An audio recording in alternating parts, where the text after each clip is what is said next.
Grand rising, everybody. Thanks for tapping into another Rise and Prime.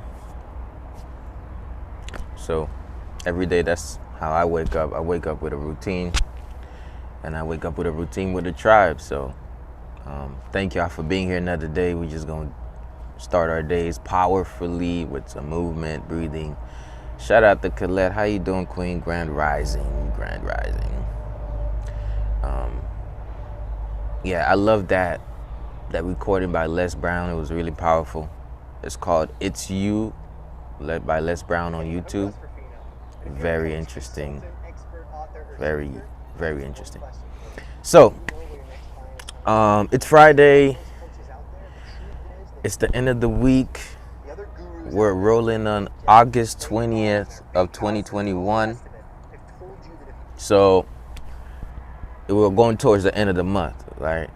And I always say, like, there's a shift coming.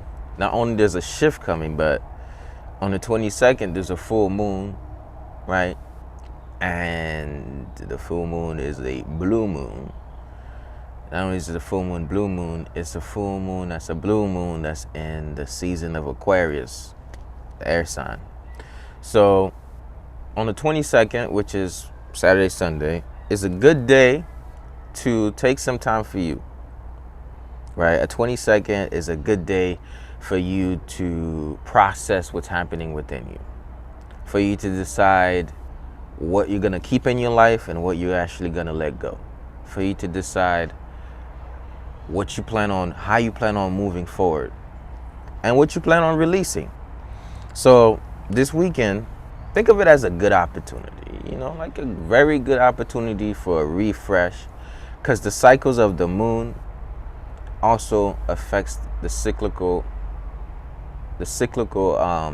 pattern of our inside, or our internal. So every new culmination point, or every new cycle, every month, if I would say, the moon does a full cycle, right? Every year, the earth does a full cycle around the sun. So think of every new full moon like, I guess you can say new moon, or every full moon would be like an anniversary, or a new year's, a new beginning, a new point of reflection. So your energies are probably going to be heightened. So on Sunday, energy is going to be heightened. You're going to feel certain things. So it's a good, like, starting from today, tomorrow, winding down, doing these, like, really honing in on yourself was very effective. If you really say, I'm going to focus on this. Listen. So starting from the day, after you do this rising prime, which is powerful rising routine that gets your mind in a certain higher peak state of mind, think about going into Saturday and then doing the Qigong class, right? That's just one thing you can do, in addition to setting yourself up, so writing certain themes that are coming up for you. So we'll talk about that some more as we do the session. But let me ask you, and you could answer this in your mind or answer it for real. The question is, what has been a rhetoric in your mind? What has been coming up? Like, I need to do, or I should be, or there's this thing, or if I, then write that down, right? Just write that down, and then just have it ready. So that way, as the weekend rolls around, you can kind of like work on that tip, or journaling on that up until Sunday. So here's the thing: while most people, and I'm saying most people, while most people normally would feel an energy but don't know where it's coming from, what if you knew where it's coming from, and instead of just feeling the energy, instead of going through it, you grew through it every time? Which means every time you were at a heightened sense of awareness or a heightened emotional spot, you utilize that as a way to either release or to gain. So that'd be way more effective. It's way more effective to be conscious than living off the subconscious. because when you consciously live at a higher dimension than staying at the lower plane, you're able to tap into normal stuff that's happening anyways without necessarily having to do too much. So with that being said, we're gonna start rising and priming. So rising and priming has 4 parts: mental health check-in, mindful movement, personal development, and checking out with affirmations. So checking in with yourself, seeing how it is that how you rose today, how your body's feeling, how your mind is. So just sensory awareness. Start with that, checking in. If you don't check in often, might check out quicker. Maybe that's not that funny, but we have to check in because that's how we maintain.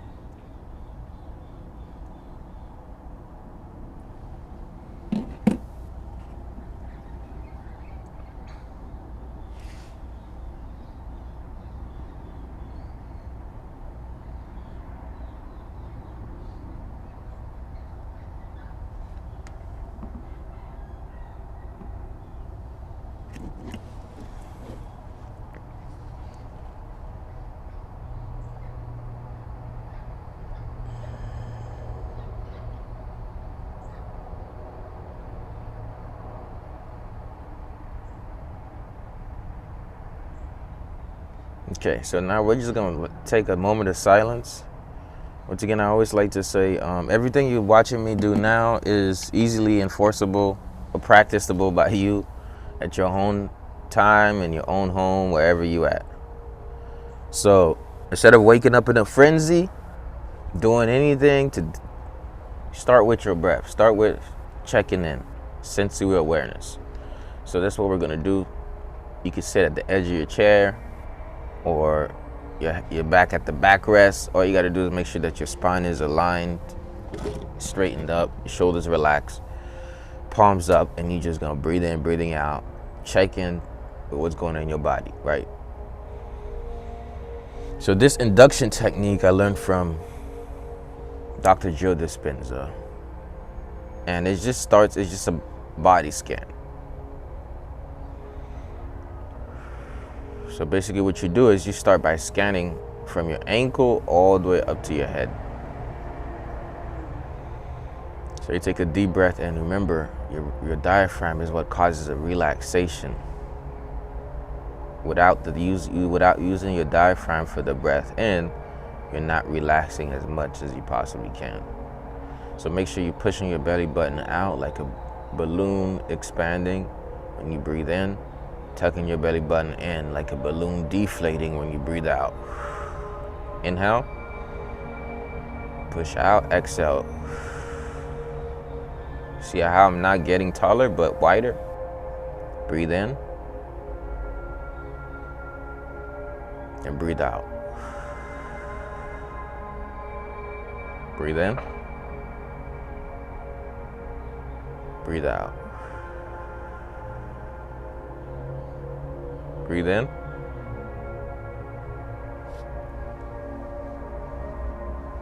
then breathe out.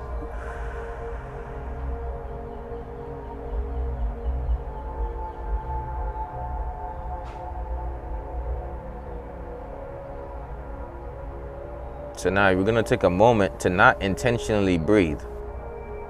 All you're gonna do now is you're going to recognize that you're breathing. One difference is I am enforcing it. I am causing it to go more wider or in more consciously. The second one is I'm just observing it, seeing how it is normally doing this thing. I'm not trying to breathe. I'm just watching my breath.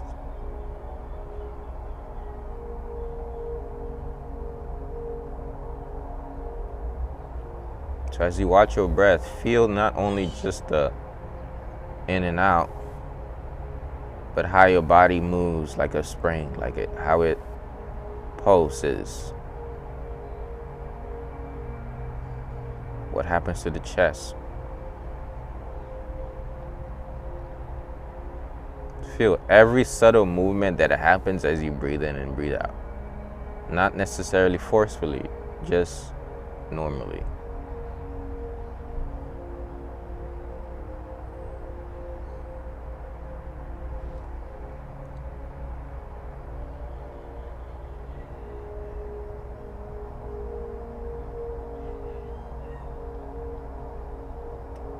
Now from your ankle, wiggle the toes. Feel your toes as if you were wearing your toes as socks. Crunch them up, extend them, curl them up. Feel the toes. And then feel the bottom of your foot. Wherever it's touching the ground, feel it pushing against the ground, or just feel the bottom of your foot. Working towards the ankle, you could rotate the foot to feel the ankle if you want. Just bring your sensory awareness around that point. And then work your attention up along the shin, the side of the shin, the front of the shin. Feel what's going on there. Then you're gonna work your intention slowly towards your knees. Feel the energy around your knees, the motion, the feeling around your knees. And then feel that going up towards the quads.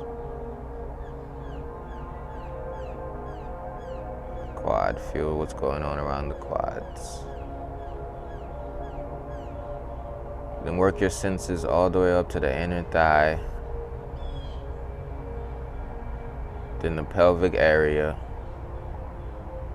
Sensing what's happening in your pelvic area, your hips, your waist, your booty. Just feel anything that's happening. Tension, no tension. Just be aware of what's happening. Then when you work your way up towards the waist, go past the waist, the lower abdomen, tighten your abdomen muscles, release, breathe in and breathe out. Just sensing what's happening. That's it. All you're doing is sensory awareness. And you work that focus all the way up towards the midline of the chest, sensing what's happening.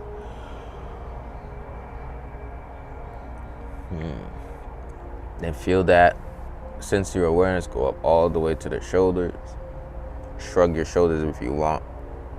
Feel what's happening in your shoulders. Then going forward, feel what's happening in your shoulders. Then your arm. Bring a sensory awareness towards your arm. Think of the energy traveling down those meridians. Your arm going to your palm. Okay, now rotate your head to the left. And just feel the energy around your neck. Sometimes we don't need to do too much. We need to sense the much that's happening. We don't need to do too much. We need to sense what's happening. So it's not always action. We need both the intensity of action and the intensity of being if we really want to heal. Intensity of action and reverse the intensity of being. So one of them is yang. You must put forth energy towards. One of them is yin. You receive or observe the energy as it is. One of them is masculine, one of them is feminine. The intensity of action and the intensity of being. So what that means is just as much as you got to do these practices, it's just as important just to observe how these practices has affected your being. So what I mean by that, throughout the day, Just observing how your energies are within you, not necessarily trying to change them. Not saying, hey, if you feel like it's off, don't change it. No, I'm not saying that. By all means, listen to your body. I'm saying this. If you're going through the day, it's good to know what's happening in you. What's happening in your mind, what's happening in your body, what's affecting your spirit. How are you right now, in this moment, right now? Once you are able to tap into that every single moment, you're able to transform. Because at this point, what's happening is every single moment you're asking, oh, how am I within me? Or you're not even asking that, you're just sensing that. And then you make the choice to transform how you are. Because it's not what's happening outside of you that dictates the quality of your life. It's not what's circumstances that's happening that dictates the quality of your life. What dictates how your life is what's happening within you. It's the only thing that's going to determine how your life is how you are happening within you. Not what's happening out there. So it could be 1,000 other things, but once you learn how to happen the way you want it, then no matter what's happening, you still be the way you want it. Because you learn the power lies in my body, the power lies in my mind, the power lies in my intention, the power lies in the attention I give towards certain specific things. It's the mentality that I'm not stuck to this state. I create the way I experience life. I am not stuck to this way of being. I create the way I'm being. See the difference? One of them is I feel stuck.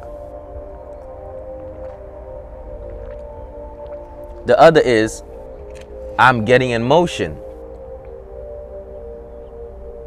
Okay? So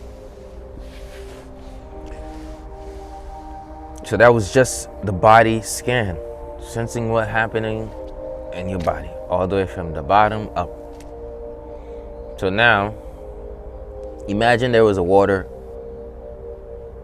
in the room. This is the water raising technique. Now you want to pretend that the water was coming all the way. You're sitting in the middle of a room. You feel how you're feeling against the chair, or let's say you're imaginarily floating in the air. See that visualization. This is you floating in the air. Now, I want you to imagine that as you sit in the middle of the room, some water is all of a sudden just dripping in, just like rolling in, like a little river sliding through your room. And you're noticing this. You're like, oh, snap, water's on the ground. But it's not bothering you too much. Why? Because you are certain that you are good. So the water is slowly coming and you're watching it. In fact, instead of bothering or scaring you, it's actually bringing more peace to you. Breathe in, breathe out. So you feel the water raising up, coming up. Then it's boom, it touches your toes. And all of a sudden the water starts to raise up and it touches your shin. It dwells over your ankle, then over your shin. And it covers up your knees. And it's working its way up towards your thigh. And you feel the coldness going towards your pelvic, working past the waist, towards the lower abdomen, towards the mid-abdomen, towards the midline of the chest, working its way all the way up to the shoulder, covering your shoulder, which covered your arm. Now your chin is up, you feel the water raising all the way up, covering the chin, and passing the nose, and then soon the forehead, and then covers the head. At the moment that water has covered your head, it doesn't bother you because now you became the water. Imagine that now, instead of water and you, there's just water. And the water is you, and you're floating in the room. Take a moment to visualize how it would be like to be water, to flow, and to be like the wave, and to just observe the wave moving. Not to control it, but to observe it, to see the ripples in the ocean of you, to see the waves that feel unbearable and the peace that it all has in it regardless of the wave. Just seeing it, just noticing it.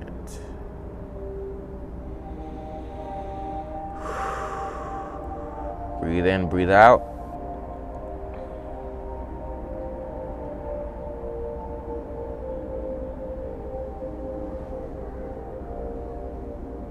Checking with yourself is very important. Once you know what's going on internally, you have way more power to change what's happening outside of you in the external world. So now, I teach Qigong, which is a very practical way of checking in. Practical way of getting in touch with your body, literally, and getting rid of certain tension that's housed in your tissues. So now you're gonna breathe in, raise your arm, letting the wrist lead the way, and then breathe out, descend. Breathe in, raise. Breathe out, bring it down. Breathe in. Breathe out. Breathe in. Breathe out.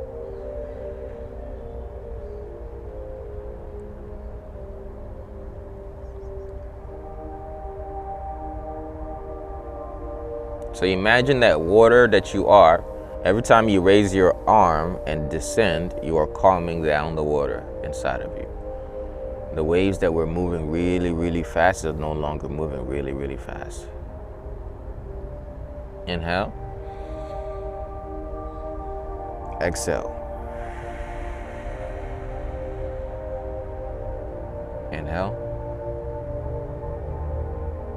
Exhale.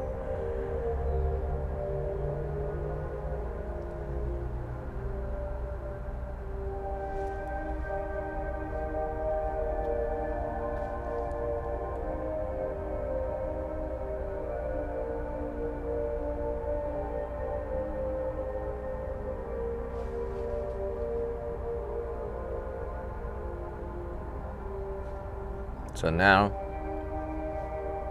just sit here. Sit here and observe.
So as you sit in silence, let every noise be a symphony or a sound that you're hearing.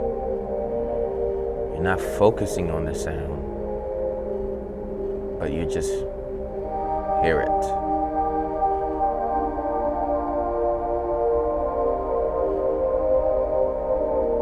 Just sit still.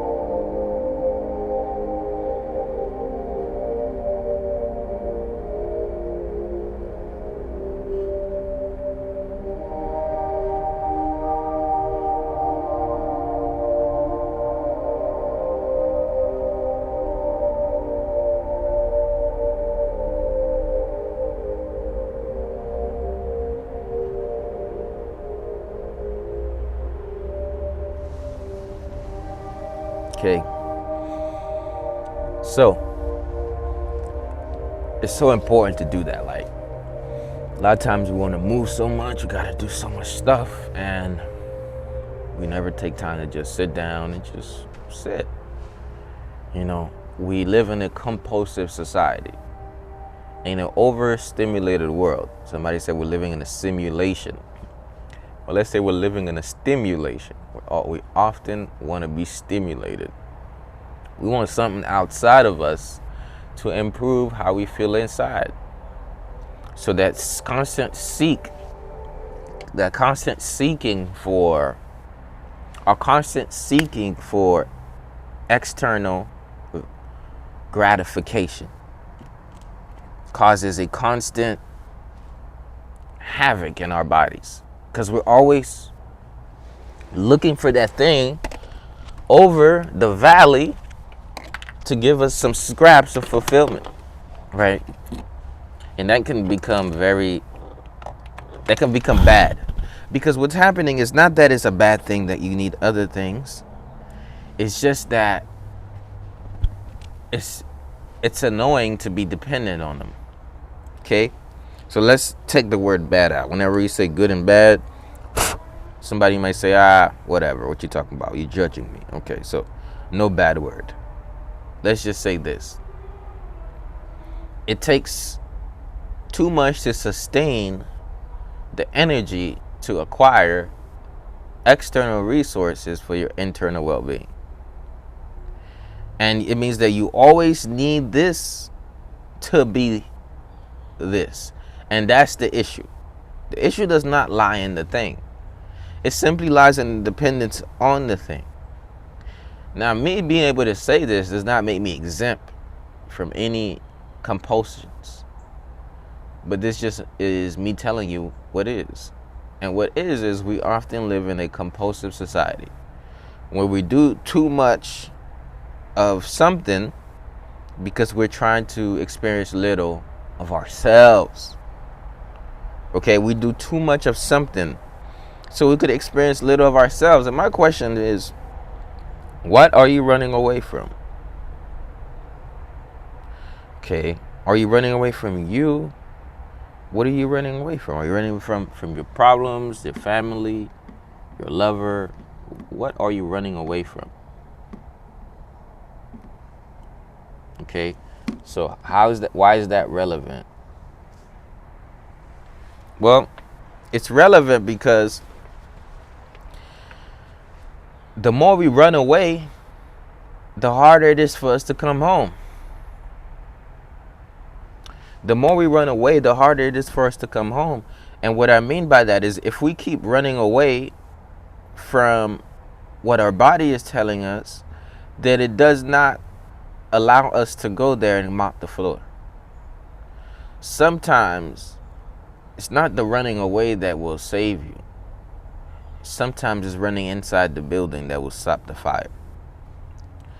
So what I mean by that is a lot of times, like, we might feel like an internal heat. And we're like, man, it's really hot in this building, or it's really hot in my temple. Literally, figuratively, all types of ways. You're like, it's really hot. Or it's unbearable, it's uncomfortable. Right? It's uncomfortable in here. Most people want to escape that uncomfortableness. Most people want to escape the pain.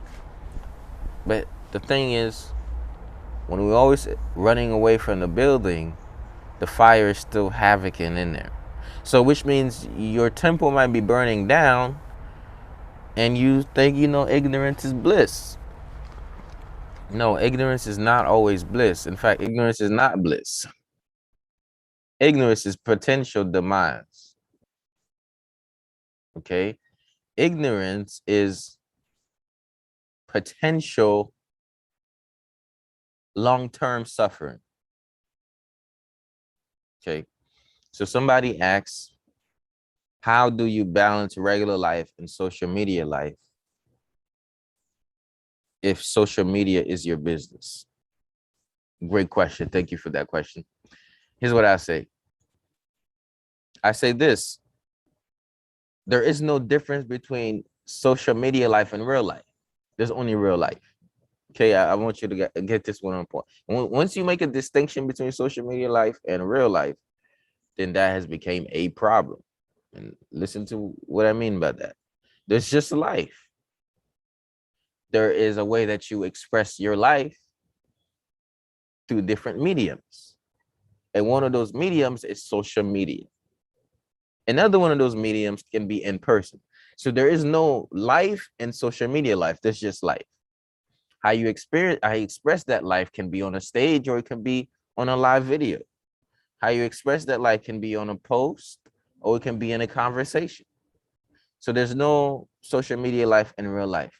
Social media life or social media is just a medium of which you showcase what has happened in your life that has allowed you to grow, or what you're currently doing is helping other people grow. Now, the question might be is, how do I not stay too much on there? So it might say, do I take social media breaks? That's the question. That it's not necessarily the balance. It's the prioritizing of how you want to live your life. So for me, sometimes I scroll more than others. However, what I discovered is it's the consciousness and realizing when I'm in the loop. You ever catch yourself just scrolling endlessly? How often do you catch yourself doing that? And how often when you catch yourself doing that, you stop doing it and you start say, oh, let me disconnect. It's not that I am building a wanting to stay away from social, but it's just that I'm building a wanting to stay in nature. The push is not more powerful than the pull. What pulls me takes me away from social media more than what pushes me to get away from it. So what pulls me is the energy I get when I'm outdoors. Now somebody says, well, you post, you run your business, you got to post. How do you do it? Well, it's while I do take time to edit stuff, the shooting of the stuff is nothing more than what I'm doing in my life. It's just I'm doing this, like I'm doing this. I get a bunch of content. After this, I can cut it up. I'll get a piece of content out of it. So my life on social media is my real life expressed on social. That's it. So do I take social media breaks? Once again, there should be no such thing as social media breaks, because you should make it a habit to break all the time. Your life should be a constant conscious break. Give yourself a break. Don't give yourself that Kit Kat bar. You see, they got me. Okay, anyways.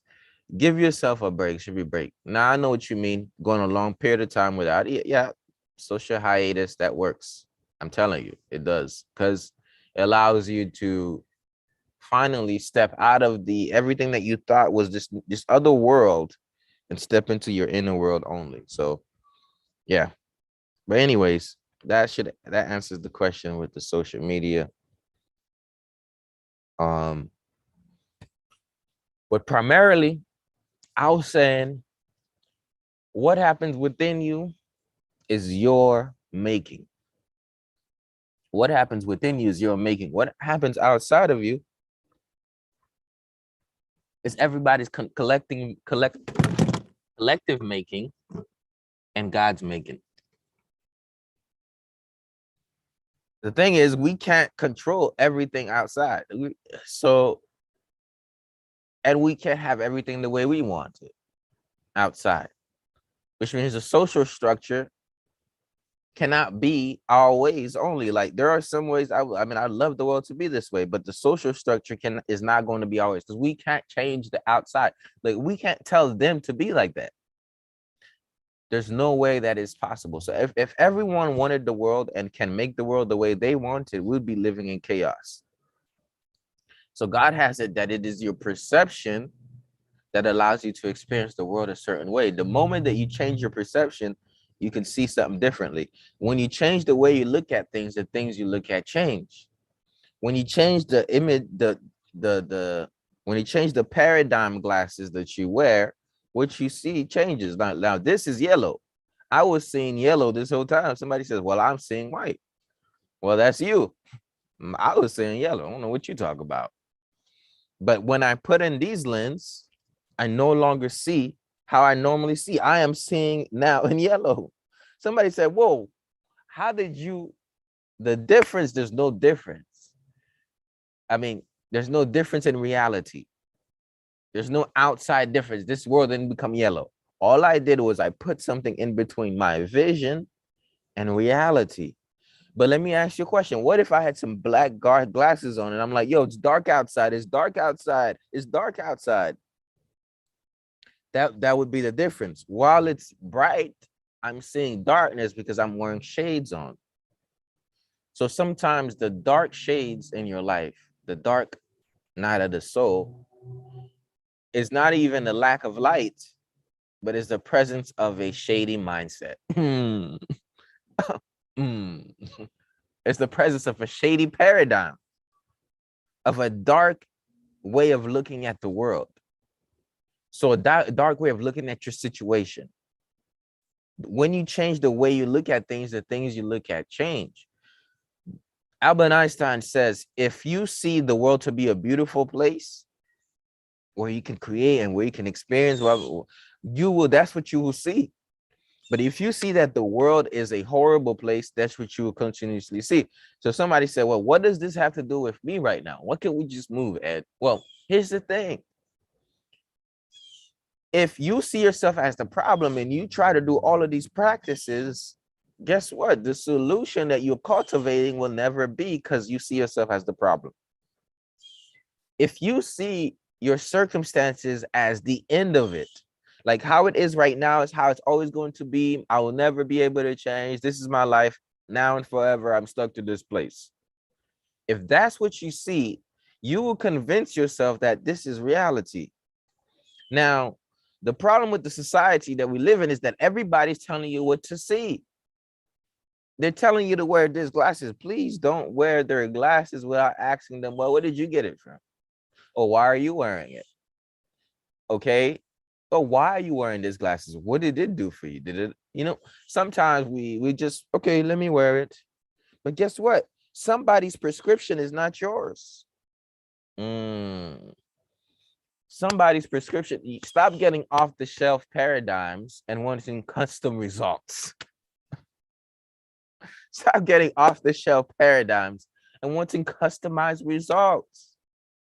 If you want custom results, you want your life to go the way you want it, you have to get the paradigm that is going to match where you lack. What part of your vision? Listen, this is what I mean. If you can't see far, why would you get a glasses that allows you to see closer? No, you need the glasses that allows you to see farther. So the paradigm shift you need is a bigger vision. Sometimes we think that we need what they have. No, we need what we are lacking, or we need what we have. Is what I mean. We think we need what they have. Like, oh, this person has this prescription glasses. How do I wear their paradigm? They look how they look at the world. Maybe their life turned out this way. No, that's the wrong thing. When you look at you and you say, oh, look at what I have. I'm not talking about physical things. I'm talking about from an inside perspective. When you look at you and you say, yo, I have within me the ability to see the world any way I want to see it. You can go outside and see great things in outdoors. Okay. So somebody said my life is boring. Well, good.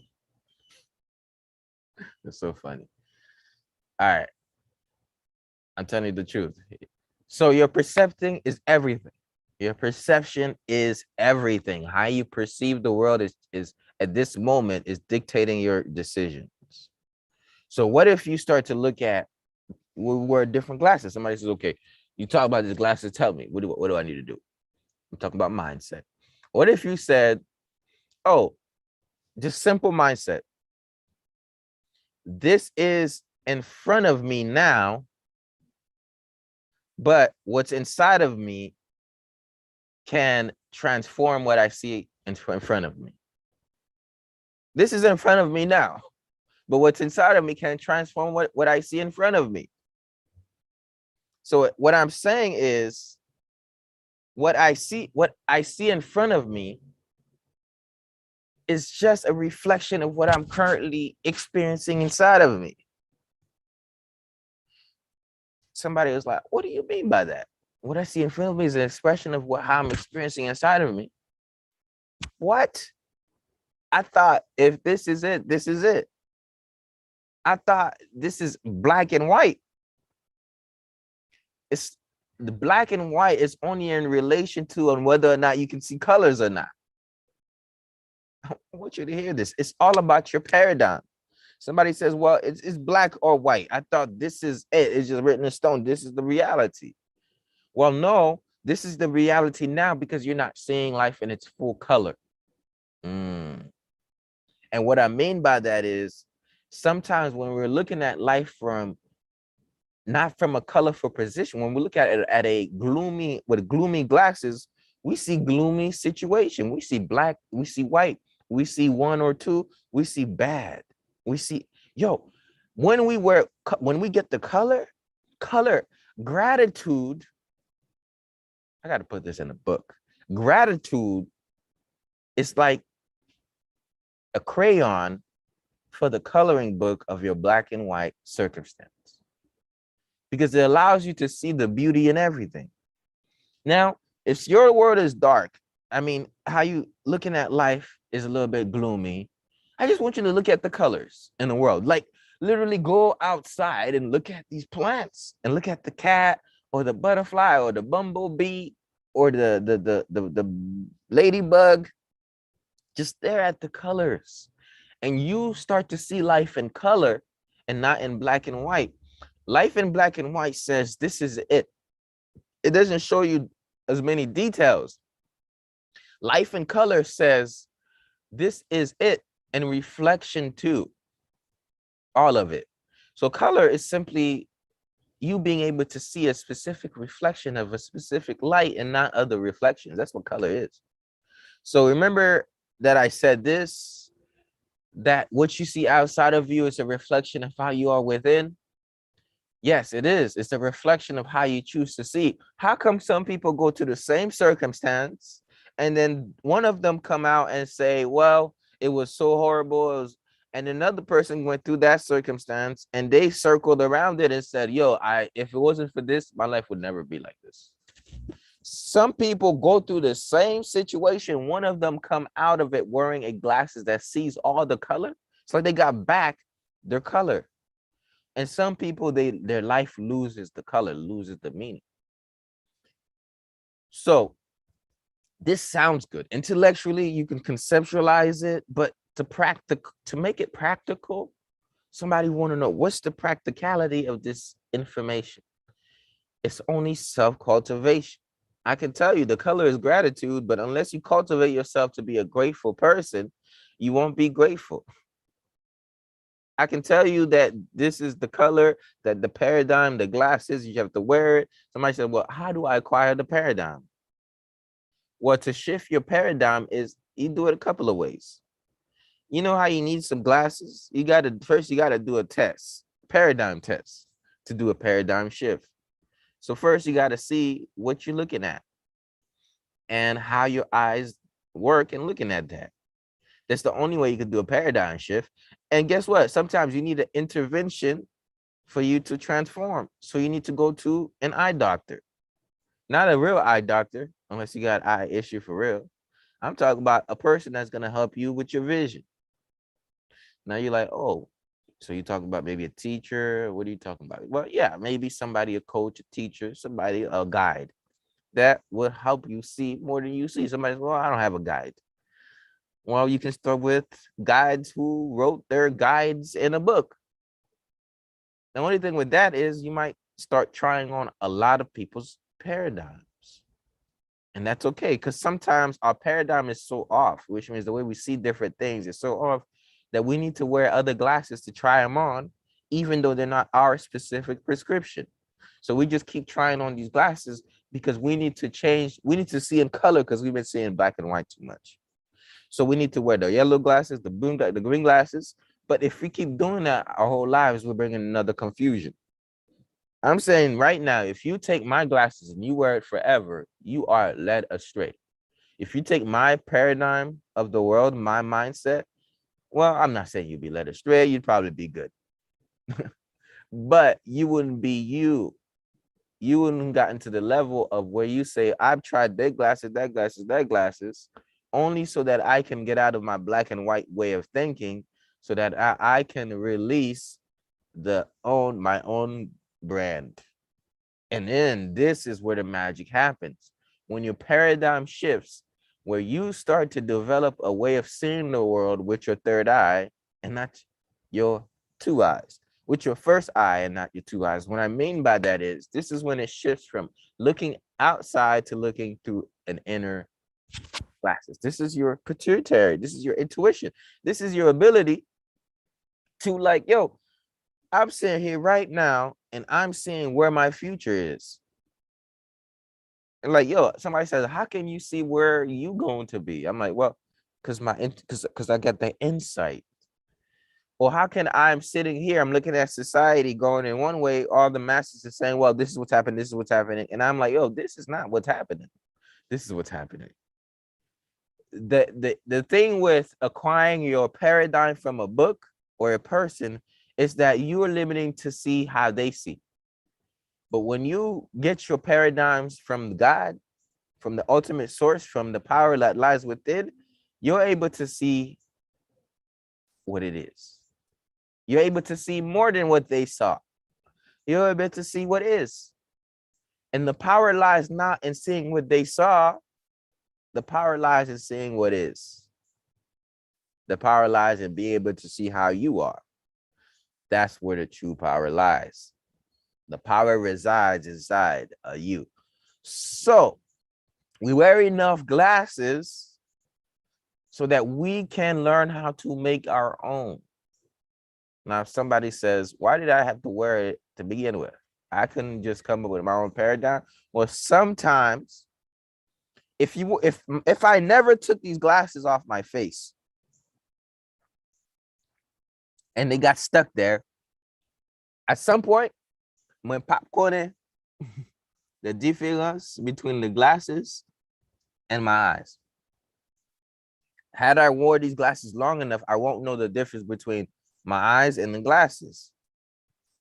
Which means the only way for me to know reality is for me to be able to take down my paradigm.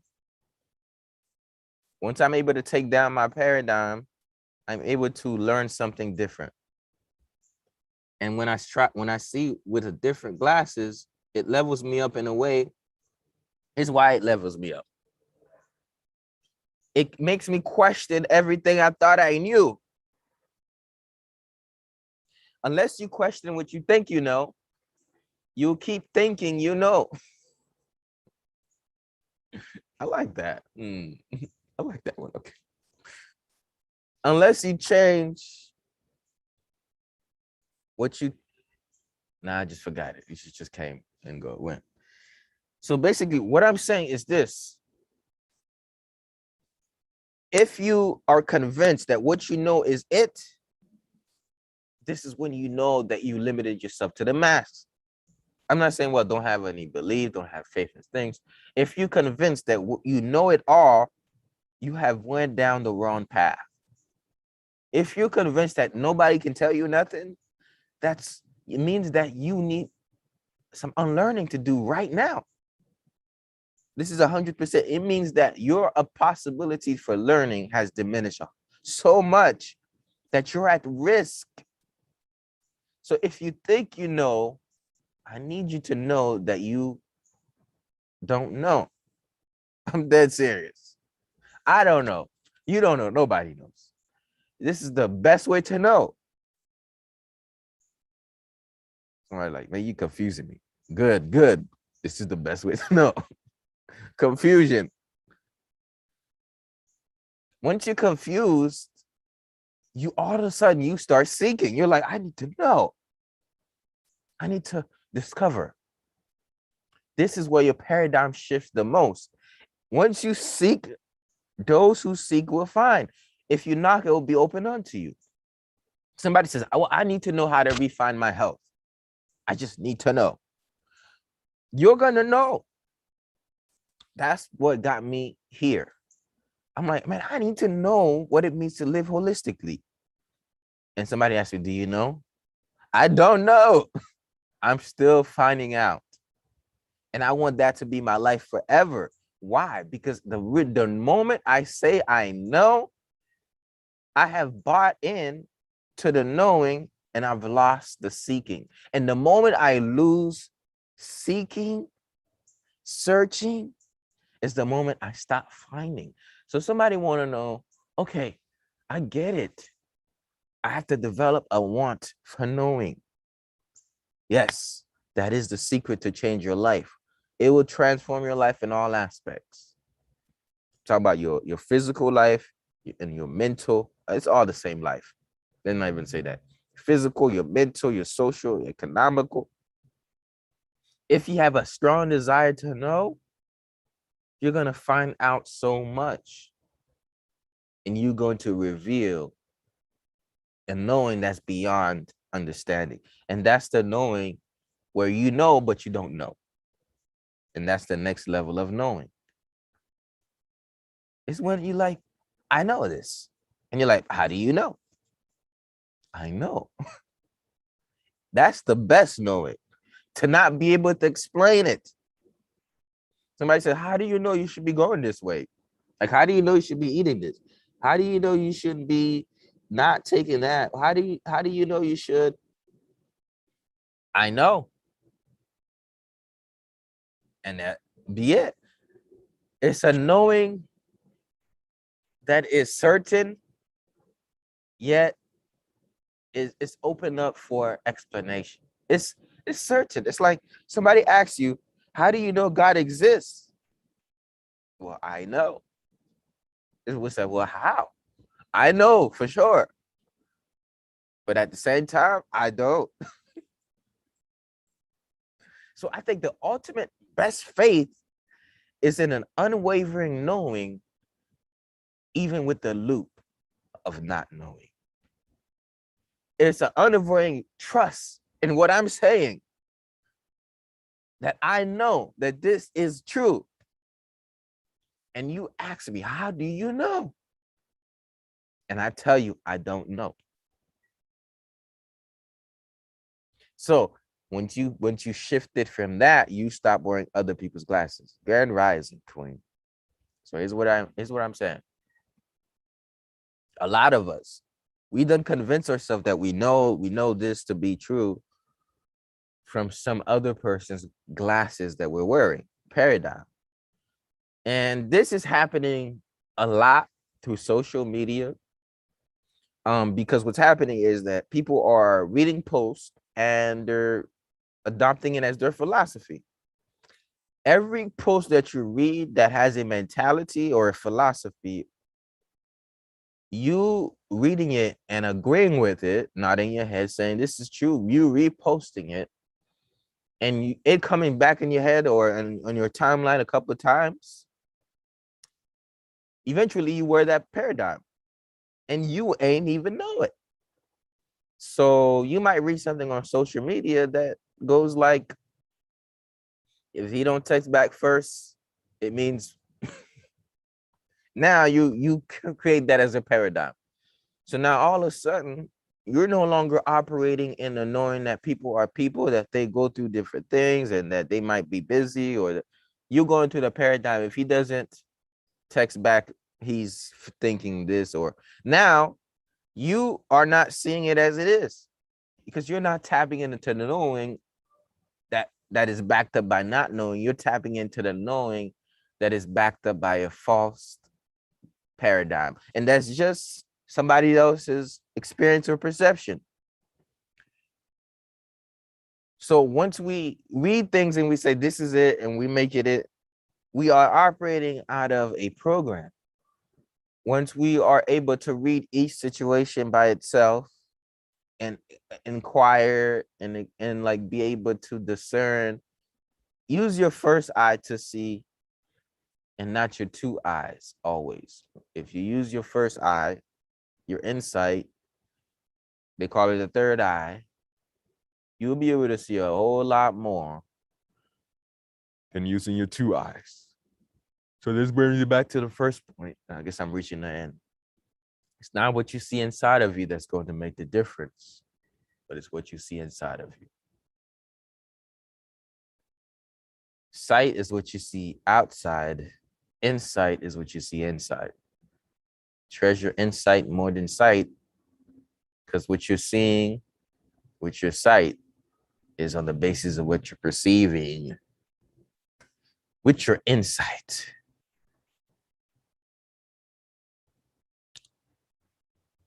I did not plan to do this whole podcast. I plan to have Rise and Prime. But shoot, I had a word, and the word was spoken. So that is the word. We didn't really move too much. Today, we did meditate, breathe. But yeah, I'm done now. So thank y'all for listening to that message. Thank you all for watching in. Those on your TikTok, Instagram, YouTube, all watching the live. You know, Mondays on Fridays, I go live. I allow y'all to tap into this Rising Prime. But just know that I do this work daily, Monday through Friday, same time, same place, but in a different space on Zoom. So if you on IG or you on Instagram or you on YouTube and you just like, bruh, this was powerful. I like this guy, or I like his message, or I like the vibes. Come through on Mondays and Fridays, 7 a.m. on the Rising Prime. The link is either on my Instagram bio or go to risingprime.co. Okay, it's you won't regret it, right? You won't regret by going to risingprime.co. Okay, so y'all tap in to that. Go to my bio, go to risingprime.co. That's like risingprime.com, but without the M. Tell your friends about this. Just tap in. With that being said, peace and love. Peace and love, everybody. I guess we could do a few movements or not.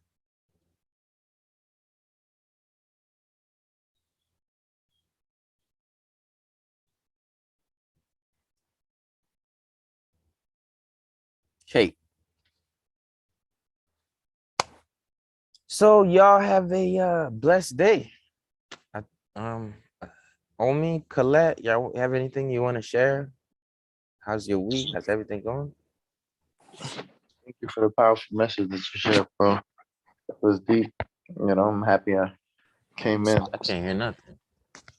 to catch that.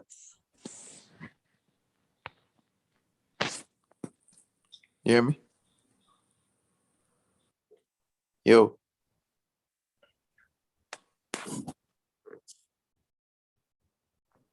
Hello? Oh yeah, what's going on, brothers? I hear you Oh, now. Oh, okay. I said thank you for the powerful message that you dropped coming in, and just that was just an eye opener. It helped me put on a different lens. So thanks for sharing that.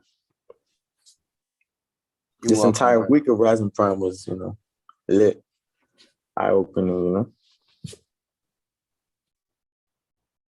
Thanks for sharing, bro. Let the message keep coming. Yes, sir. Okay. Have a blessed day, everybody. Thank you. You Yes, too, yeah. Queen. Have a blessed day. All righty. Bye-bye now.